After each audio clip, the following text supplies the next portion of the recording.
Bàbá ní orúkọ Jésù. Mẹ́ta lọ́kan gbé orúkọ láàrẹ̀ ga gbọ́ ọpẹ́ wa. À ń lọ sínú ẹ̀kọ́ Bíbélì tí ọ̀sẹ̀ yìí Olú ẹ̀ darapọ̀ mọ́ wa. Ẹ wá kọ́ wa. Ẹ ṣíwájú fún wa. Ní ìkẹyìn kọ́ olùwàjọ́jà ní orúkọ Jésù ẹ̀kọ́ náà má jò dènà wa náà. A gbàdúrà ní orúkọ lámọ̀ rẹ̀ Jésù Kristi Olúwa wa. Ní orúkọ Ọlọ́run mẹ́ta lọ́kan la kí wa káàbọ̀ ẹ̀yin bàbá wa nínú Olúwa fún ẹ̀kọ́ ọjọ́ ìsinmi tí òní èyí tí ṣe ọjọ́ ìsinmi kẹwàá lẹ́yìn mẹ́ta lọ́kan. Ọjọ́ ìsinmi kẹwàá lẹ́yìn mẹ́ta lọ́kan. Kí a tó tẹ̀síwájú afẹ́kẹ́ dá orúkọ yín fún àwọn ará ilé. Dáàdì wa kí lorúkọ yín? Orúkọ tèmi ni Evangelist Adeosun Babatunde Timothy láti ìjọ wa Anglican Church Kanga, Republic of Benin. Dáàdì wa kejì kí lorúkọ yín? Orúkọ tèmi ni Revd Awoyemi Festus láti inú ìjọ Osana Anglican Ìlékému, Republic of Benin. A kí yín káàbọ̀ lẹ́ẹ̀kan sí ní òní Ọlọ́run á darapọ̀ mọ́ wa. Ẹ jẹ́ ká tẹ̀síwájú nínú ẹ̀kọ́ ìsinmi ti ọ̀sẹ̀ yìí. Àkòrí Olúwa Ọlọ́run àti ìjọba àlàáfíà olóhun tí à ń gbéyẹ̀wò láti bẹ̀rẹ̀ ọdún yìí. Ẹ̀ka àkòrí èyí tí a fẹ́ wò lónìí a pè ní àṣẹ ìjọ fún ìdarí ọlọ́lá àti oníwà bí Ọlọ́run apá kìíní. Orí ọ̀rọ̀ òun ni àdúrà fún àwọn adarí. Àdúrà fún àwọn adarí la fẹ́ kọ́kọ́ lé lórí lónìí. Ibi kíkà wa ni ìwé Tímótì kìíní orí kejì ẹsẹ̀ kìíní sí ìkẹrin. Ẹni tó bá wà bẹ́ẹ̀ lára wa ẹ jẹ́ ká ṣí Bíbélì wa kàkà. Nítorí náà mo gbà yín ní ìyànjú ṣáájú ohun gbogbo pé kí a máa bẹ̀bẹ̀, kí a máa gbàdúrà, kí a máa ṣìpẹ̀, àti kí a máa dúpẹ́ nítorí gbogbo ènìyàn fún àwọn ọba àti gbogbo àwọn tí ó wà ní ipò gíga, kí a lè máa lo ayé wa ní ìdákẹ́jẹ́ àti pẹ̀lẹ́ nínú gbogbo ìwà bí Ọlọ́run àti ìwà àgbà, nítorí èyí dára ó sì ṣe ìtẹ́wọ́gbà níwájú Ọlọ́run olùgbàlà wa, ẹni tí ó ń fẹ́ kí gbogbo ènìyàn ní ìgbàlà kí wọ́n sì wá sínú ìmọ̀ òtítọ́. Hallelujah. Gẹ́gẹ́ bí tí a kà yìí, Bíbélì fi yé wa wípé a gbọ́dọ̀ máa gbàdúrà. Ojúṣe wa ni kí a bá lè ní ìfọ̀kànbalẹ̀ àti gbogbo ohun tí a fẹ́ kó lè tẹ̀ wá lọ́wọ́.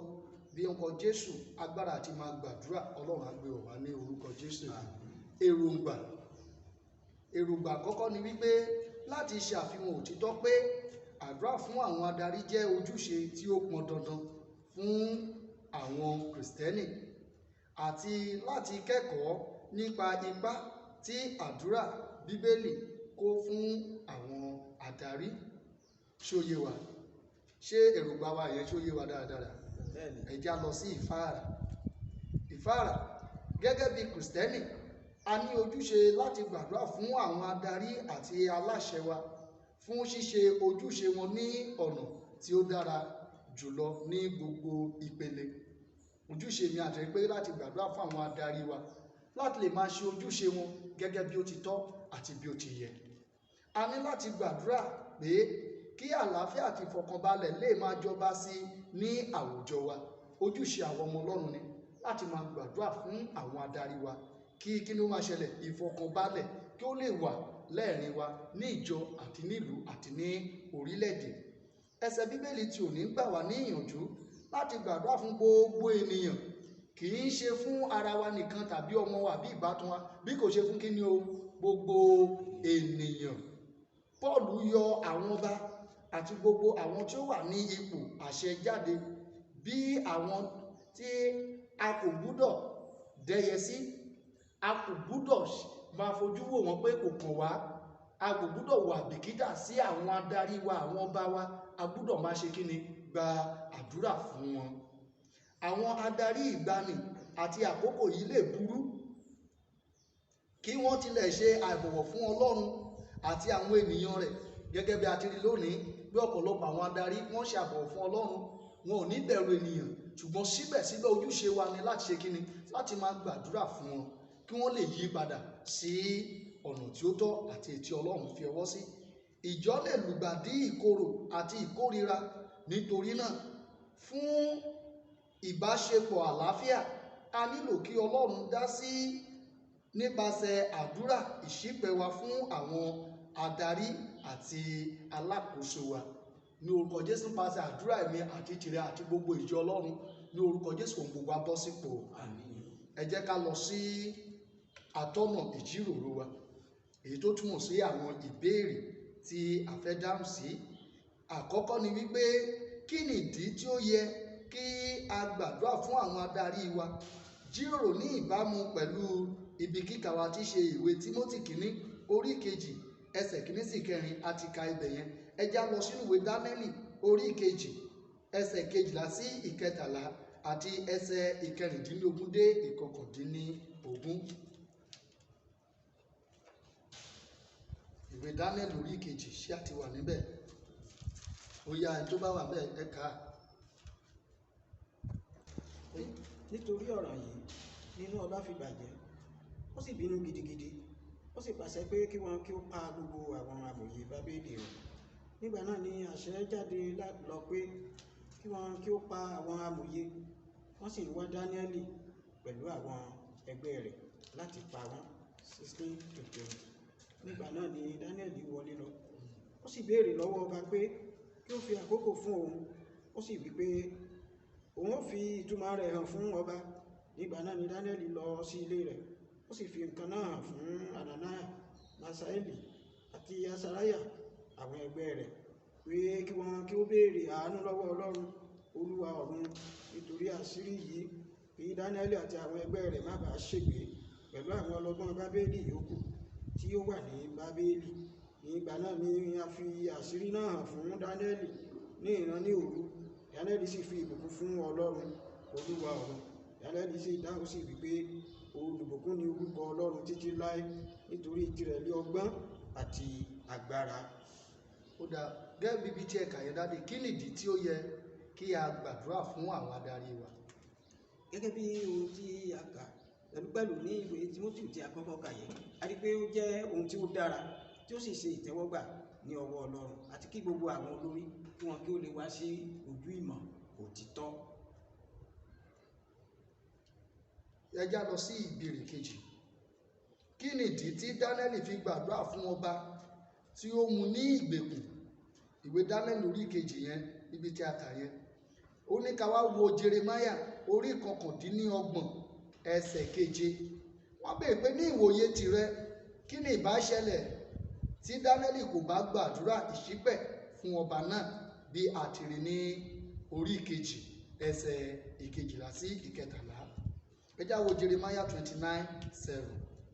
Kí ẹ sì máa wá àlàáfíà ìlú náà níbi tí èmi mú kí a kó yín lọ ní ìgbèkùn, ẹ sì máa gbàdúrà sí Olúwa fún un, nítorí nínú àlàáfíà rẹ̀ ni ẹ̀yin yóò ní àlàáfíà. Ní ìwòye tìrẹ kí ni ìbá ṣẹlẹ̀ tí Dáníẹ́lì kò bá gbàdúrà ìṣípẹ̀ fún ọba bí a ti rí ní Dáníẹ́lì orí kejì ẹsẹ̀ 12 sí 13. Tó bá yẹ pé Dáníẹ́lì ò gbàdúrà fún ọba, àwọn tí ọba kó ní ìgbèkùn kò bá pa gbogbo wọn pátápátá ni.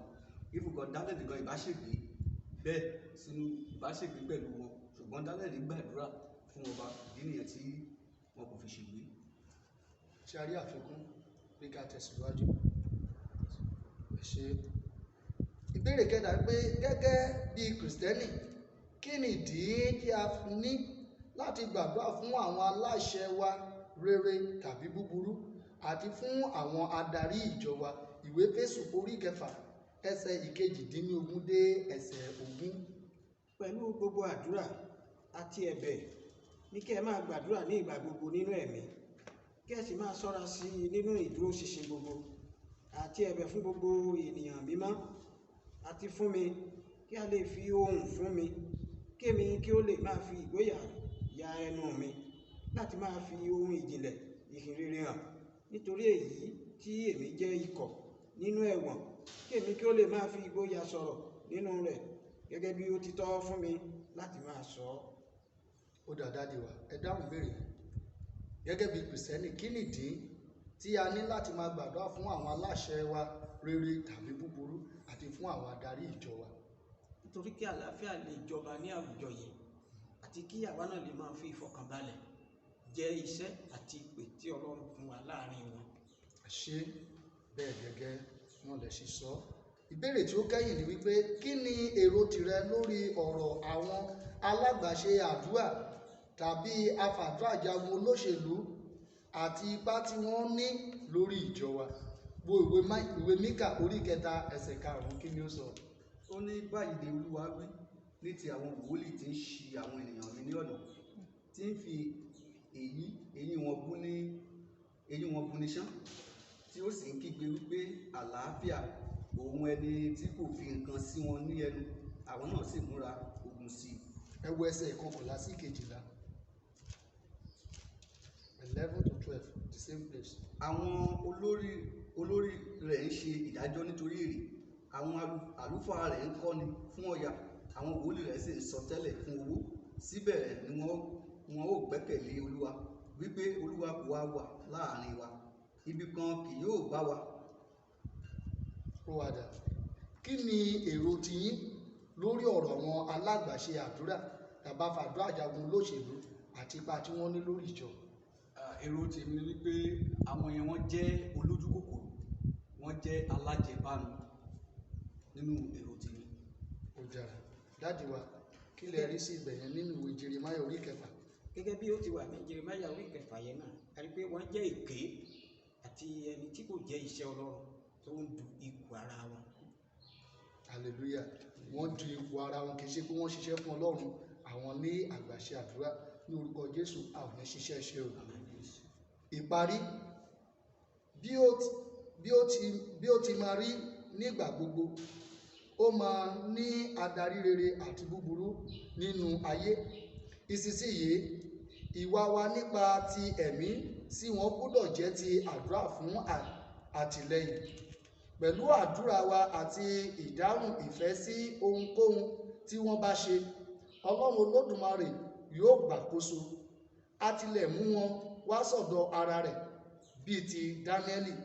A tilẹ̀ lè di olùtọ́ni wọn nípa ti ẹ̀mí. Oore ọ̀fẹ́ kí Ọlọ́run á fi pè wọ́n padà sí ọ̀dọ̀ rẹ̀. Ọlọ́run á fi fún wọn ní orúkọ Jésù. Fún ìrònú, àdúrà ni iná ẹlẹ́rù tí ó lè ṣe àtúmọ̀ ọkàn ọba láti yí padà kúrò nínú bíburú já sí èyí tí ó dára jùlọ. Ohun tí èrògbà sọ fún wa ni wípé àdúrà lè yí ọkàn ọba padà kúrò nínú èrò búburú rẹ̀ tó ti rò láti ṣe kó ṣe rere. Àkọ́sórí wa àwùjọ ká ní ìwé Jeremáyà orí 29 ẹsẹ̀ 7 kí ni ó sọ?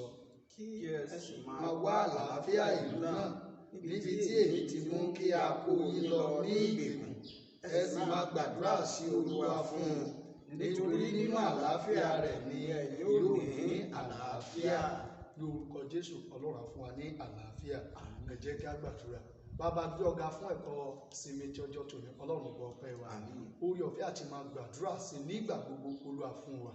A gbàdúrà lórúkọ lámọ̀ rẹ̀ Jésù Kristi Olúwa wa. Àmín.